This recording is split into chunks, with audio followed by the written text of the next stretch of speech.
people who I said may have criminal liabilities, and it could be more than this, are James Comey, Andrew McCabe, Lisa Page, and Peter Strzok. If information gathered by them or held by them was given to a judge in order to get a warrant to spy on the Trump campaign or somebody close to it, Carter Page, and Comey and McCabe and Strzok and Page knew the information was bogus, the Russian dossier, it's a crime, fraud on the court. Now that's all speculation, not been proven, but we're building a staircase on facts. Let's bring in Brett Tallman. We're very pleased to have Counselor Tallman. He's a former U.S. attorney for the District of Utah, and he knows what he's doing. All right, he's dealt with this kind of stuff before. And you don't have any ideological bent here, right? I mean, you're just a crime fighter, or you were. Now you're a private attorney. But you're not involved with any Republican or Democratic Party stuff, are you? No, none. And in fact, this is now beyond politics. Thank you. Thank you. I've been banging this drum for a week. That is not a political story anymore. Okay. It's not a political story. So how difficult is it to bring criminal charges against federal investigative officials if indeed it pans out they knew the information they took to the FISA judge was bogus?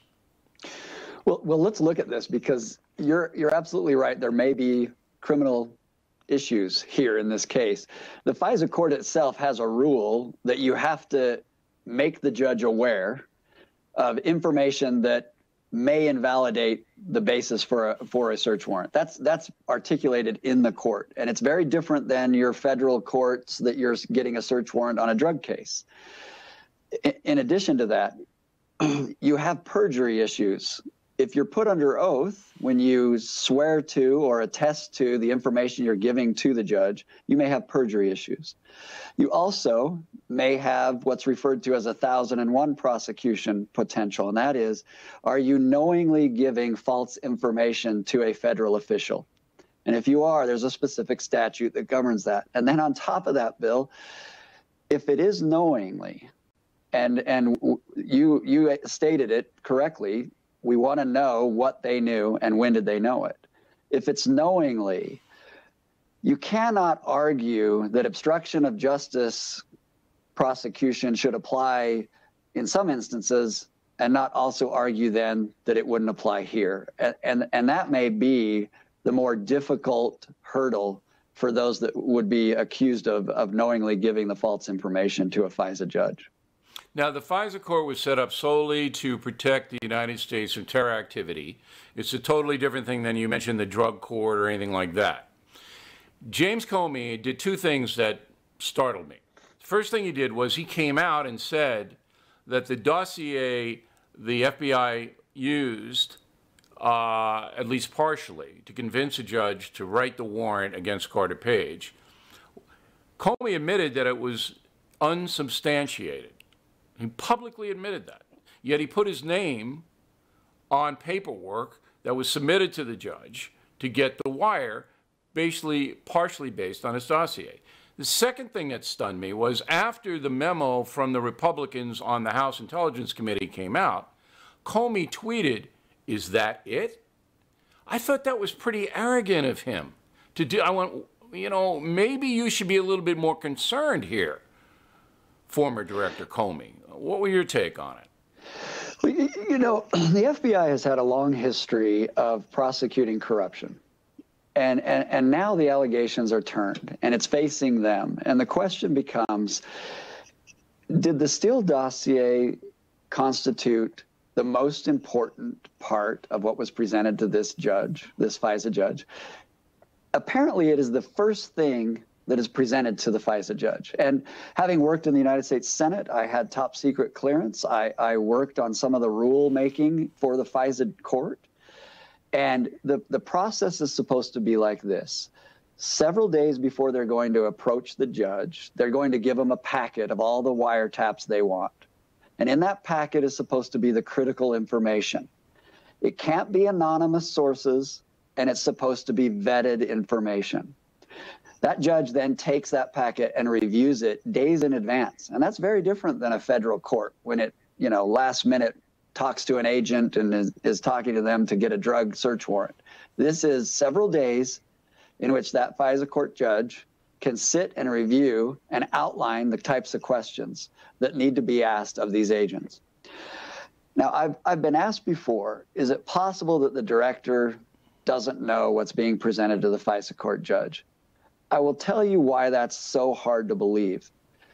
The rulemaking behind the FISA court expressly indicated that the director and the deputy director are the only authorities that can govern the FISA court authority that they seek to obtain. Now, it can be delegated, but it's very limited on that. So it's very hard to believe that it doesn't go all the way up to the top. That's why I say that when an Andrew McCabe, the deputy director of the FBI, says to the Senate Intel Committee, we would never have gotten this wire on Carter Page had we not used the dossier.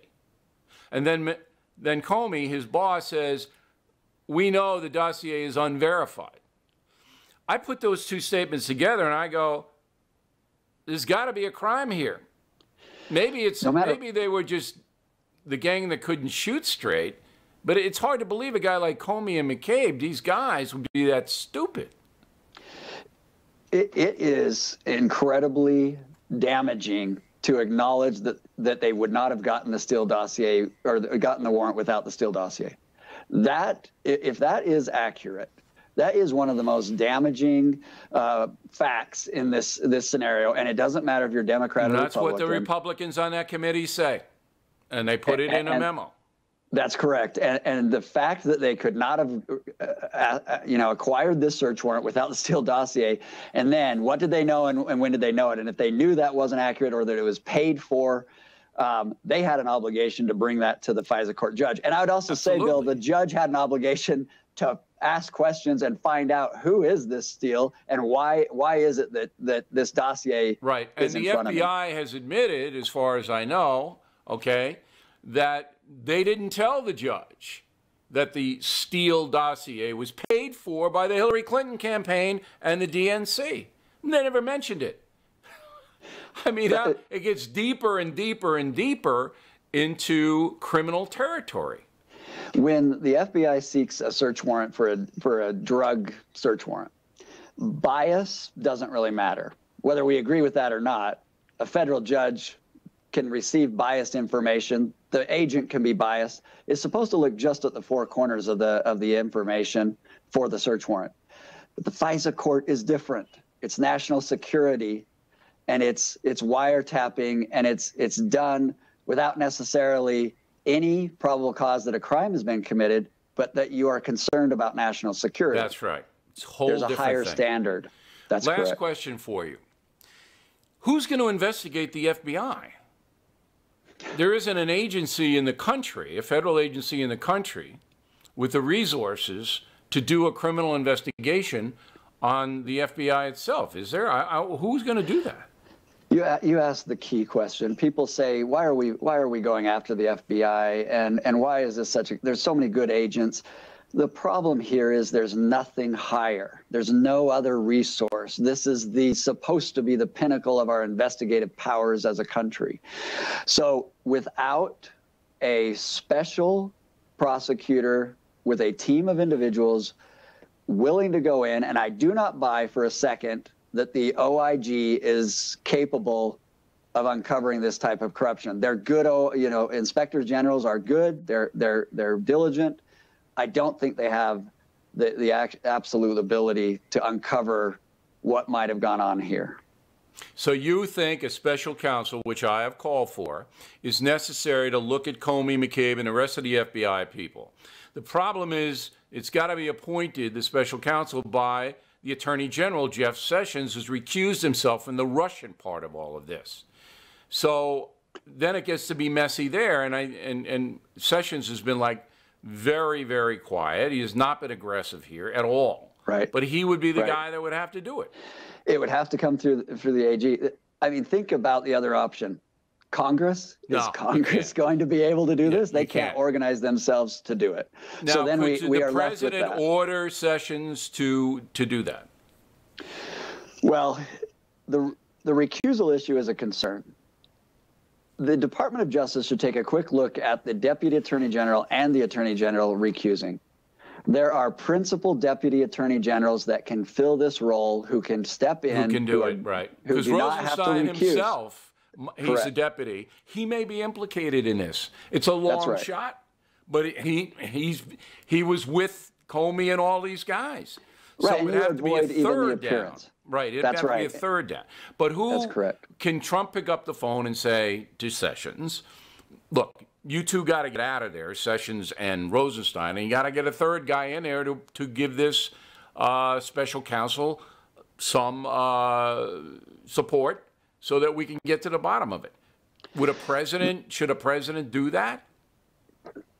The president can have his counsel reach out to the Department of Justice and say, we want a non-recused, all appearances above board, third in charge to step in and to make a determination on a special counsel. This cannot be investigated by any other entity or group of entities.